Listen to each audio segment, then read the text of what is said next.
আমি চলে যাচ্ছি ঘটনায়। জন্মের পর থেকে আজ পর্যন্ত আমি সিলেট শহরে একটি পাড়াতেই আছি। জীবনে পার হয়েছে 18টি বসন্ত। 18 বছরের এই ছোট্ট জীবন অনেক কিছুর পরিবর্তন হতে দেখলেও আমার পাড়ার এক প্রান্তে থাকা একটা দোতলা বাড়ির কোনো পরিবর্তন হতে দেখেনি। ছোটবেলা থেকেই এই বাড়িটির প্রত্যেকটি জানালা খোলা দেখে আসছি। এই সুন্দর ছিমছাম অথচ ভয়ঙ্কর বাড়িতে কেউ থাকে না, এবং কেন থাকে না এটা ভেবে ছোটবেলায় বেশ অবাক হতাম। এই বাড়িটিকেই আজকে ঘটনার প্রোটাগনিস্ট বা অ্যান্টাগনিস্ট বলতে পারেন। আজকের ঘটনাটি কোনো নির্দিষ্ট ব্যক্তির কাছ থেকে শোনা নয়, আমার পাড়ার বেশ কয়েকজন সিনিয়র সিটিজেনের মুখ থেকে শুনেছি এই বাড়ি সম্পর্কে।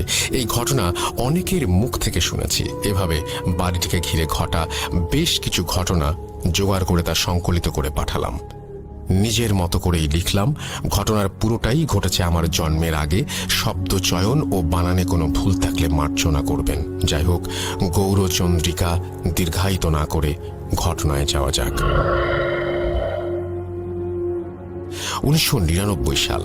আমাদের পাড়ায় এক মধ্যবয়স্ক দম্পতি পাড়ার এক কোনায় থাকা পরিত্যক্ত 6 শতক জমি কিনে সেখানে বাড়ি করে বসবাস শুরু করেন। তাদের ছিল একটি মেয়ে। নতুন বাড়িতে ওঠার পর 4-5 মাসের মধ্যেই তারা তাদের মেয়ের বিয়ের আয়োজন শুরু করেন। মেয়েটির বিয়ে হয়ে যায়, কিন্তু বিয়ের পর সেই মেয়েটি সুখে ছিল না। শ্বশুর শাশুড়ি ভালো মনের মানুষ হলেও স্বামী ছিল ভীষণ লোভী। সে বারবার টাকার জন্য মেয়েটিকে বাপের বাড়িতে পাঠাতো। পর্যাপ্ত টাকা পয়সা না নিয়ে আসলে মেয়েটিকে শারীরিক ও মানসিকভাবে নির্যাতন করত। এক সময় অত্যাচার আর সহ্য করতে না পেরে মেয়েটি তার সমস্ত জিনিসপত্র নিয়ে বাধ্য হয়ে সেখান থেকে তার বাপের বাড়িতে চলে আসে। তার স্বামীও খবর পেয়ে সেখান থেকে গোপনে ওৎ পেতে থাকে এবং গভীর রাতে তার শ্বশুর শাশুড়ি ও স্ত্রীকে খুন করে।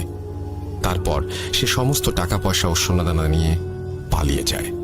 কিছুদিন পর আশেপাশের বাড়ির লোকজন ওই বাড়ি থেকে খুব বাজে গন্ধ পাওয়ায় ওই বাড়ির ভেতরে প্রবেশ করে। বাবা মা ও মেয়ের গলিত লাশ আবিষ্কার করে। এরপর পুলিশে খবর দেওয়া হয়। পুলিশ এসে তাদের লাশ নিয়ে যায় এবং বাড়িটি যেভাবে ছিল সেভাবেই রেখে শুধু গেটে তালা দিয়ে বাড়িটা সিলগালা করে চলে যায়। ঘটনা 1। প্রায় 6 মাস পর ওই বাড়িটি ঠিক পাশের টিন শেড বাড়িটি বিক্রি করে দেওয়া হয়। এবারে এক দম্পতি বাড়িটি কিনে নেন এবং ওই টিন শেড বাসা ভেঙে 3 তলা দালান নির্মাণ করেন। তখন তারা ওই পাড়াতেই একটা ভাড়া বাড়িতে থাকত। অনেক শ্রমিক লাগিয়ে বেশ তাড়াতাড়ি এই বাড়িটি বানানো হয়ে যায়। বাড়ি পুরোপুরি রেডি, শুধু রং বাকি। বাড়ি রং করতে মাত্র 2 জন রং মিস্ত্রি আসায় রং করতে তুলনামূলক বেশি দিন লাগছিল। একদিন কাজ শেষ করতে করতে একটু রাত হওয়ায় ওই দম্পতি সেই রাতে তাদের জন্য ওই বাড়ির বারান্দায় ঘুমানোর ব্যবস্থা করে দেয়।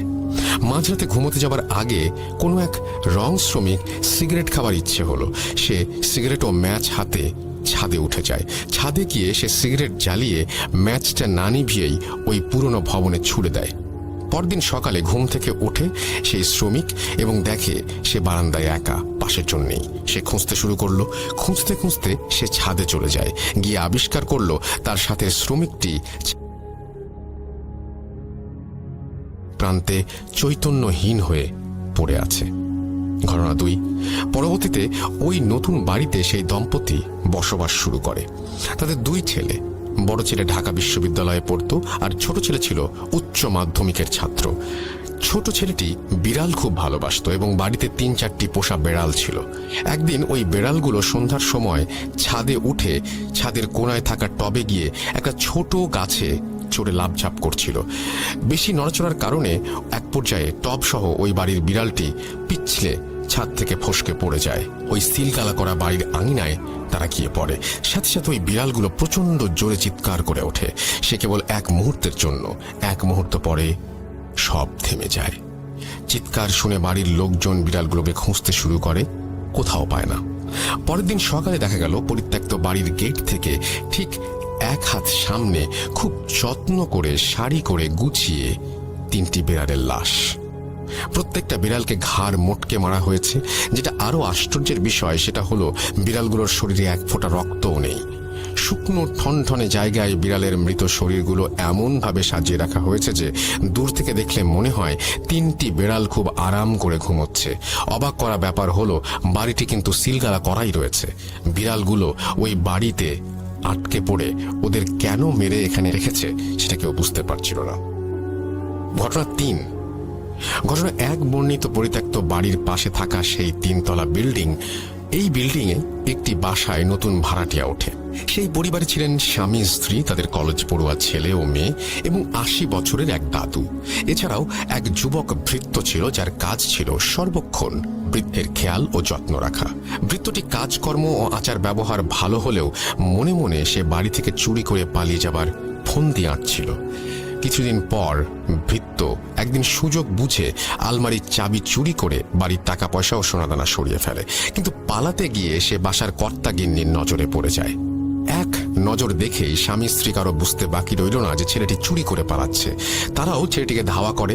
পালানোর পথ না পেয়ে চাকরটি শেষমেশ ছাদে উঠে যায় এবং সেখান থেকে লাফ দিয়ে ওই সিলগালা করা বাড়িটির আঙিনায় পড়ল এবং এক মুহূর্ত পরেই তীব্র স্বরে আর্তনাদ করে উঠল। পরদিন সকালে ওই পরিত্যক্ত বাড়ির গেটে ঠিক 1 হাত সামনে পাড়ার লোকজন ভৃত্যটির মৃতদেহ আবিষ্কার করে, ঠিক সেই জায়গায় যেখানে বিড়ালগুলো পড়েছিল। কিন্তু ভয়ের ব্যাপার হলো তার লাশটিও পুরোপুরি ফ্যাকাশে, একটুও রক্ত নেই, শরীরে কোনো ক্ষত বা আঘাতের চিহ্ন নেই। এটা যে কোনো মানুষের কাজ নয় সেটা বুঝতে কারো বাকি রইল না। ঘটনা 4। এক সময় আমাদের এলাকায় ছিচকে চোরের উপদ্রব বেড়ে গিয়েছিল। সে কারণে পাড়ার কিছু কিছু বাড়িওয়ালা কুকুর পুষতে শুরু করে। পরপর 3টি অদ্ভুত ঘটনা ঘটার পরও পাড়ার এক বাড়িওয়ালা কিছুতেই বিশ্বাস করতে পারছিলেন না যে ঘটনাগুলো অস্বাভাবিক। তিনি সিদ্ধান্ত নিলেন তার কুকুরের একটি বড় বাচ্চাকে তিনি ওই বাড়ির ভেতরে ছেড়ে দেবেন। যেই ভাবা সেই কাজ। ওই বাড়ির পাঁচিল খুব বেশি উঁচু নয়, তাই কুকুরটিকে পাঁচিল টপকিয়ে বাড়ির ভেতরে পাঠিয়ে দিল এবং তাড়াতাড়ি উঠলেন তিনি তার বাড়ির ছাদে কি হচ্ছে তা দেখার জন্য। তিনি দেখলেন কুকুরটি কিছুক্ষণ বাড়ির উঠোনে ঘোরাঘুরি করলো। হঠাৎ করে কুকুরটি গলা ছেড়ে বীভৎস রকমের চিৎকার শুরু করলো। দেখে স্পষ্ট বোঝা যাচ্ছিল ভয়ানক কিছু একটা দেখলে কুকুর যেভাবে রিয়্যাক্ট করে সেটাই হচ্ছে। সেই বাড়িওয়ালা খুব ভয় পান, কারণ কুকুরটির সামনে তিনি কিছু দেখতে পাননি। তাহলে এমন কি দেখেছে কুকুরটি যে ভয় পাচ্ছে তা উনি ঠাহর করতে পারছিলেন না। কুকুরটি সর্বশক্তি দিয়ে দৌড়ে পাঁচিলের দিকে আসতে চাইল, কিন্তু পারল না। বাউন্ডারি ওয়াল পর্যন্ত পৌঁছানোর আগেই কুকুরটি মাটিতে শুয়ে পড়ে প্রচন্ড জোরে হাত পা ছোড়াছুড়ি করতে লাগলো। মুরগির গলা কেটে ফেললে যেভাবে ডানা ঝাপটা থাকে এবং মারা যায়, ঠিক সেভাবে কুকুরটিও চিৎকার করছিল আর ছটফট করতে করতে নিস্তেজ হয়ে গেল। পরদিন ভোরবেলা ওই বাড়িওয়ালা মর্নিং ওয়াক করতে বের হন। হাঁটতে হাঁটতে তিনি দেখেন, তিনি যখন ওই বাড়িটির সামনে দিয়ে হাঁটছিলেন তখন ওই বাসার নারিকেল গাছ থেকে ঝুপ করে কি যেন একটা তার গায়ের ওপরে পড়ল, যা দেখে তিনি দেখা মাত্রই চিৎকার করে উঠলেন তারস্বরে এবং সেন্সলেস হয়ে যান। তার গায়ের উপরে যা পড়েছিল সেটা হলো তার সেই কুকুরের ছিঁড়ে ফেলা মাথা। ঘটনা 5। আমাদের পাড়ার প্রায় অর্ধেক পরিবার মণিপুরী আর বাকি অর্ধেক বাঙালি। জাতিগত সত্তা আলাদা হলেও আমাদের মধ্যে সম্পর্ক অনেক ভালো। পাড়ার কিশোর বয়সের মণিপুরী ও বাঙালি ছেলেমেয়েরা মাঠে গোল হয়ে বসে আড্ডা দিচ্ছিল। তখন কে সাহসী আর কে ভীতু সেটা নিয়ে তর্ক বিতর্ক শুরু হয়। এক পর্যায়ে সাগর নামে এক মণিপুরী কিশোর দাবি করলো সে নাকি সব থেকে সাহসী। তখন সবাই তাকে প্রমাণ দিতে বলল। সাগর বলল সে নাকি ভুতুরে বাড়ির ভেতর ঢুকবে এবং সেখান থেকে বের হয়ে আসবে। সকলে তার এমন কথা শুনে আঁতকে উঠল। সবাই মিলে তাকে বারবার এই কাজ করতে নিষেধ করতে লাগলো। সবাই বলল যে অন্যভাবেও নিজের সাহসের প্রমাণ দেয়া যায়, কিন্তু সে জেদ করে রইল যে সে বাড়ির ভেতরে যাবেই। সবাই মিলে স্বীকার করে নিল সে সব থেকে সাহসী, কিন্তু সাগর গোঁ ধরে রইল ওই বাড়িতে সে যাবেই। কেউ কিছু বুঝে ওঠার আগেই সে উঠে দাঁড়িয়ে চিতাবাঘের মতো দৌড় দিল ওই বাড়িটির দিকে। এক মুহূর্ত লাগলো সবার বুঝতে ও কি করছে। বোঝা মাত্রই সকলে মিলে চিৎকার করতে করতে ওর পেছনে দৌড়ানো শুরু করলো। ততক্ষণে ও বাড়ির পাঁচিল পেরিয়ে ভেতরে চলে গেছে। সকলের সম্মিলিত কোলাহল শুনে পাড়ার বিভিন্ন বাড়িঘর থেকে মানুষজন বের হয়ে আসতে লাগলো। সকলে ওই ভুতুরে বাড়ি পর্যন্ত আসার আগেই সে লাফ দিয়ে ভেতরে ঢুকে পড়ল। প্রায় সাথে সাথেই আর্তনাদ করে সাগর হাঁচড়ে পাঁচড়ে আবার দেয়াল বেয়ে ওই বাড়ির ভেতর থেকে রাস্তায় আসার চেষ্টা করতে থাকে, কিন্তু বোঝা যাচ্ছিল দেয়ালের ওপাশ থেকে কোনো একটা কিছু তাকে আটকে ধরে রেখেছে। গলা ফাটিয়ে সে চিৎকার করে কাঁদতে লাগলো। এমন অবস্থায় সাগরকে দেখার পরপরই পাড়ার কয়েকজন মিলে সাগরের হাত ধরে টানাটানি করতে শুরু করলো। বেশ অনেকক্ষণ দুপাশ থেকে টানাটানির পর সাগরকে সবাই মিলে শেষমেশ বাড়ি থেকে বের করে নিতে সক্ষম হলো। সেদিন থেকেই সাগর মানসিক ভারসাম্যতা হারিয়ে ফেলে। আজও সাগর তা মানসিক ভারসাম্যহীন হয়েই পড়ে আছে। ঘটনা 6। 1 বছরের মধ্যে পরপর এভাবে বাড়িটিকে ঘিরে বিচ্ছিন্ন ঘটনা ঘটার ফলে পাড়ার সবাই নড়ে চড়ে বসেন এবং একটি সমাধানের আসার পরিকল্পনা করেন। রাঙামাটি থেকে একজন মহিলা অঘরী তান্ত্রিককে নিয়ে আসা হয়। তিনি এসে প্রথমে যা যা হয়েছে তার সবকিছু জেনে নিলেন। পরদিন পূর্ণিমা এবং সেই মাঝরাতে একটা মশাল জ্বালিয়ে বাড়ির চারিদিকে ঘুরতে থাকেন। অনেকবার ঘোরার পর তিনি সবাইকে ঘুমিয়ে পড়তে বলেন এবং পরদিন সকাল 8টায় পাড়ার বড় মাঠে সবাইকে ব্যাপারটি জানাবেন বলে জানান। পরদিন 8টা, সকলে অধীর আগ্রহ নিয়ে অপেক্ষা করছে কি হয় সেই রহস্য জানার জন্য। তান্ত্রিক এলেন। তিনি বললেন, তোমাদের পাড়ার ওই বাড়িটি থেকে এই সমস্যা দূর করা সম্ভব নয়, কারণ ওই বাড়িতে অর্ধ শতাধিক শক্তিশালী জিন মিলেমিশে বাস করে। এরা কখনো কারো ক্ষতি করবে না, কিন্তু যদি কোনো মানুষ বা প্রাণী ওদের শান্তি নষ্ট করে তাহলে ওরা সেই মানুষের ক্ষতি করবে, এমনকি মেরেও ফেলতে পারে। যেমন একদিন রাতে তোমাদের কারো বাসার একজন চাকর এখানে মারা গেছে। সে ছাদ থেকে লাফ দিয়ে বাড়িতে ঢোকার পর দৌড়াতে দৌড়াতে এখানে একটি বাচ্চা জিনকে পা দিয়ে পিষে ফেলে। সাথে সাথে সেখানকার জিনেরা মিলে তাকে জমের দুয়ারে পাঠিয়ে দেয়। তেমনি বিড়ালগুলোও সেখানে জিনকে আছড়ে দিয়েছিল বা কারো স্পর্শ লেগেছিল, সেই জন্য বিড়ালদের সাথেও এই দুর্গতি হয়। একটি সাধারণ জিনকে কাবু করাই অনেক ঝুঁকিপূর্ণ ব্যাপার, আর এখানে তো 50টিরও বেশি শক্তিশালী জিন। যদি আমি এদের কোনো ব্যাপারে কোনো হস্তক্ষেপ করি, কয়েক পলকের মধ্যে আমাকে সহ এই পাড়ার সকলকে মেরে ফেলারও ক্ষমতা রাখে ওরা। কাজেই আমার মনে হয় সব থেকে ভালো হয় যদি তোমরা কখনো ওদের বিরক্ত না করো।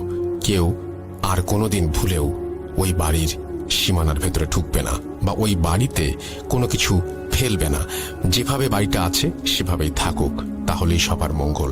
এই বলে সেই অঘরী তান্ত্রিক চলে যান। তারপর থেকে আজ পর্যন্ত সেই বাড়িটি ওইভাবেই পড়ে আছে। দীর্ঘ 21 বছরে এই বাড়িতে আর কখনো কারো পা পড়েনি। এই ছিল আমার হ্যালোইন স্পেশাল পর্ব উপলক্ষে ঘটনা।